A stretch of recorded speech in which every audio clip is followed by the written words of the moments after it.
Get ready for an epic adventure, ladies and gentlemen, as Nightingale finally released into Early Access today. I had the chance to explore preview builds and the full release for over 50 hours now in the past couple weeks, and man, I honestly can't wait to finally share my thoughts about this ambitious new title with plenty of unique mechanics new to the survival genre. There is a whole lot to talk about, so ladies and gentlemen, welcome to the channel. My name is 4am, and in today's video I'm going to share everything you want to know about Nightingale and help you decide if this unique survival adventure is going to be something for you. So what are we waiting for? Let's get right to it. I quickly want to say a big thanks to Inflection Games, the studio behind Nightingale, for giving me the opportunity to check out their game early. I basically started playing like months ago on different preview builds, also spent dozens of hours on the final build. I think combined it was like over 50, 60, maybe even 70 hours of playtime, which I did on different saves. But honestly, I just really can't wait to finally start talking about the game because I wasn't able to do so until today. I was able to share some preview coverage with you guys, while I just wanted to keep my review for the full release because this is also the version which you can now get your hands on Steam. So, welcome to Nightingale. This is where our reality takes a detour into the mystical world of the Fae. These magical creatures shared their magic with us and helped us found Nightingale, a city which serves as an ultimate hub for zipping in between realms via magical portals. It's the Victorian era, late 1800s, where the world is under a spell called the Pale. It freezes everything in its path and scattering survivors far and wide. So this is where you come in as Realmwalker in Nightingale, ready to dive through portals, scavenge for gear, duke it out for survival, and carve out your own safe zone in all the chaos. Sure, the big mission is to find your way back to Nightingale, but feel free to blaze your own trail and set your own goals along the way. Your main story or objective is to find the magical city of Nightingale, unveil its mysteries, while the majority of the game pretty much is do whatever the hell you want to do. Just like with most survival games, which I also enjoy the most, as you can write your own story and just go on an epic adventure, travel from one realm to the next. And from the get-go, you will already get introduced to Realmwalking, which I find a very impressive new feature, which makes exploration a lot of fun, which you won't find in other survival games. This is done by interacting with a portal where you can throw in two different cards. The first card you use is the biome card, which determines which type of world you're going to travel to next. A forest biome, a swamp, or a desert. Then you can throw in a secondary card, which determines the difficulty of the world, but also the types of creatures you're going to find there, maybe also factions, different types of humans you can interact with to unlock all sorts of blueprints, fight new boss encounters, and so much more. This epic new mechanic allows you to spawn in literally dozens of different types of worlds, and every single one of them will be unique as well. So you will never find the same world as somebody else. I literally spent hours and hours to find the perfect realm, let's say, to establish a base with a big portal right next to my door, as well as a realmic transmuter in which you can throw in different cards to further customize your world, which we're going to talk about in a second. When it comes down to world exploration, there is a whole lot to do on each realm you come across. You will find besties of intellect, where you have to solve puzzles to reap some rewards, while here and there you will also come across occupation events, where you have to deal with waves of bad guys. But more importantly, we also have sites of power. These are bigger shrines or temples you can find on each world, where you will have to fight for your life all the way to the top or bottom, let's say, of a dungeon, where you will then have to fight the ultimate bad guy to unlock new cards, which you can then use to summon in more difficult realms, continue progression, with of course as end goal to find Nightingale City. Crafting is huge in this game, as unlike most survival games where you just have to search for certain resources, combine those at the workbench, there is so much more to it, as you can find one single type of resource in all different types of quality. Like, you can stumble upon all sorts of plants which you can harvest in the very beginning for plant fiber, while you can also come across challenging creatures, which if you take them down can give you some much higher quality fibers as reward. And most of the times, the more difficult it is to get your hands on a certain resource, the more powerful the stats will be when combined when crafting equipment.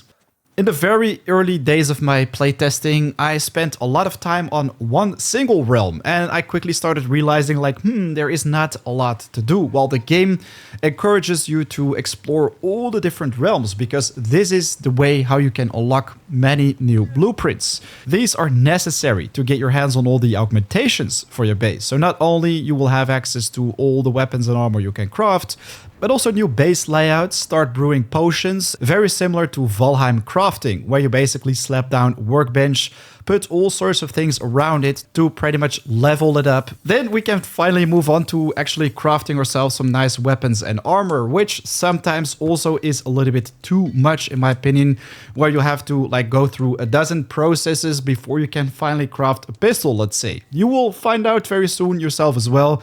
And after you've done that, there is also a very interesting type of upgrading or enchanting your equipment, let's say. As most of the times you just visit an enchantment table in a game, you just throw in all the stuff, while right here you can add durability upgrades to your backpack, or maybe add some extra weight to it, increase the damage you deal with ranged weapons, or maybe its efficiency, so you will still deal the full damage at a certain range. Aside from the regular rifles and axe for felling trees, you also have a hunting knife so you can skin creatures, but this one can also be used to dash or dance around on the battlefield, which I think is amazing to combine with the umbrella, because this makes exploring planets a lot more efficient, as you'll be faster with those dashes, and then you can use your umbrella to simply jump off a cliff and start slowly gliding downstairs. Which kind of reminds me a little bit of the travel in Zelda Breath of the Wild and also the glider in Shrouded, but the umbrella is also used against weather. If you get wet, your stamina regeneration will be slower. There are even hailstorms in the game which can literally kill you, which all is pretty interesting in my opinion. Nightingale is definitely a little bit more challenging compared to other survival games which I've played in the past. If we look at unique mechanics, we also have next level hunting. In Nightingale, you not only have headshots, but you also have hard shots, which takes the hunting game to a whole next level, because now you're gonna be spending a lot more time to sneak up on your enemies and take that aim with either your sling bow or a rifle, because you can, if executed well, one-hit kill your opponents with that perfect aimed shot. It is pretty tricky to pull off, while if you fail to do so, you will have plenty more time to land some headshots, which are already deadly, but I don't know, this kind of reminds me a little bit of the Hunter Call of the Wild, which I enjoyed playing a lot in the past as well, which, I don't know, just makes the hunting and survival so much more fun. Also because ammo is slightly more difficult to craft. It requires gunpowder, only dropped from certain creatures. It can also be purchased with essence, while this also is a precious resource. You can actually make your hunting game a lot easier when playing certain cards. So let's get back a little bit to the world customization, which makes Nightingale even more interesting in my opinion with the Realmic Transmuter. Everything can be altered with playing minor realm cards. You can craft these at your workstations. For example, if you're searching for a lot of resources, you want to increase your yield when mining ore, throw in a quarry card and you will get much more of all that. There are literally dozens of different cards you can craft. So if you decide to take some added risk, let's say play a duelist card, you're gonna deal more damage against these heavy hitting enemies as well. Especially with a rifle, I spent so many hours just headshotting one opponent after the next, which becomes extremely satisfying more and more later game, let's say. Difficulty-wise, Nightingale is amazing in my opinion. I always play on the highest difficulty in games. With Nightingale, sometimes though, when choosing for extreme difficulty, it really feels like a punch in the stomach because it's just a little bit too much and you have to prepare for the next encounter, which is something to look forward to get ready for something bigger, something more challenging, which in most games really isn't much of a big deal. So in that case, I think Nightingale's difficulty is really nice. All the ways how you can scale it up or tone it down, based on, let's say, if you want to play single player or multiplayer. Yeah, this is, I think, going to cater a lot of people, especially with all the customization options you have with the Realm cards. The building mechanics in Nightingale are nothing too fancy. They are pretty comparable to both Valheim and Rust, where you just have to slap down a doorway or a window of different resources like twigs and stone. It's nothing like the building system of Enshrouded, which I personally thought was the absolute best I've seen in a long time. This though doesn't mean that Nightingale's building system is poor. It's just basic and nothing too crazy to talk about. They do offer some new blueprints, which you can unlock further down the road on higher tier difficulty realms, let's say. But yeah, it's an early access game, so without doubt, towards the future, there are going to be much more blueprints available to our disposal, which can make the base building even more fun. Now also comes the good part, as some of you guys are now probably interested or curious in how much playtime does Nightingale offer. How long can I play the game until I get bored, let's say? Well, that's a good question, because I'm gonna be honest, the first 20 or so hours I really punished myself by playing double extreme. This definitely made progression a little bit more difficult, so I had a quite slow-paced but fun free roam adventure, while after that I primarily played hard and some extreme encounters to basically check out everything the game has in store for us. And now, 50 to 70 hours in, I can say that I still am not near or close to the end. I saw another creator posting something that they spent like over 50 hours single player trying to rush to the end of the game, and they basically reached it in this amount of time. While I always like to have a different approach to my games. I really like the free roaming part. I like to just make my own quests, write my own adventures, and do whatever the hell I want to do. And that is what Nightingale was also made for. Just make all sorts of portals to different realms. Go check them out either solo or with friends. And since there is so much to do, I don't think you really want to rush this type of game. So if you're looking forward to writing your own story, go on an epic adventure, either solo or with friends, looking for a serious challenge while you're at it, I think Nightingale is an amazing game to pick up. It has a lot of unique mechanics, which I haven't seen yet in other titles.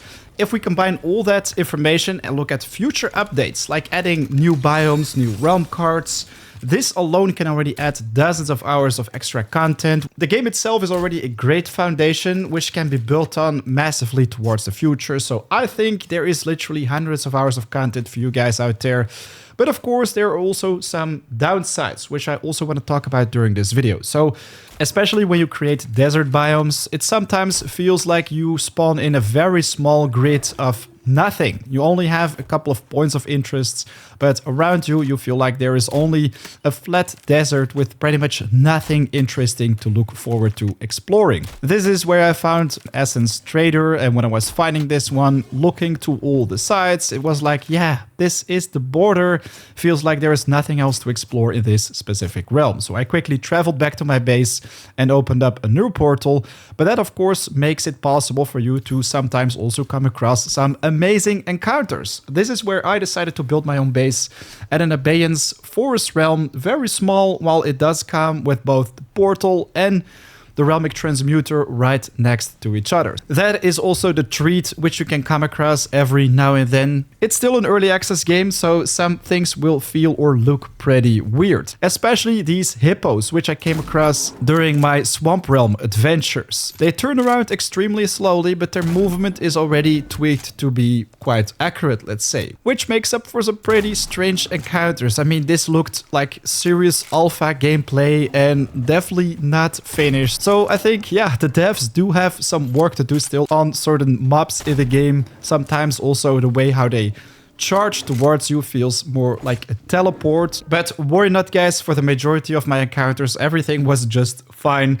That being said, I absolutely love the difficulty in Nightingale. Extreme is extreme, how it's supposed to be, and I don't want them to change it in any way. Maybe even add some extra layers of difficulty towards the future, like add a hardcore mode. All this will basically add more replay value to the game as well. So yes, Inflection Games, you've done an amazing job at making a unique survival game, which I'm very much looking forward to covering a lot in the coming days with plenty more guides, tips and tricks to get you ready for your adventures ahead. But there you have it, pretty much everything you want to know about Nightingale, my 50 to 70 hours review. If you enjoyed it, be sure to leave a like. You have no idea how much you help out the channel with it. And of course also other people who search for a review. Right now I'm very much looking forward to hearing what you think about the game. What are the things you are most excited for, or maybe you have more questions? I'm very happy to answer all those in the comments down below. And yes, if you're new to the channel, don't hesitate to subscribe, as a lot more Nightingale is coming your way in the coming weeks. Plenty more guides, tips and tricks. Well, right now it's 4 AM out, so I wish you an amazing day. I'll check you in the next video or live stream. Take care. Peace.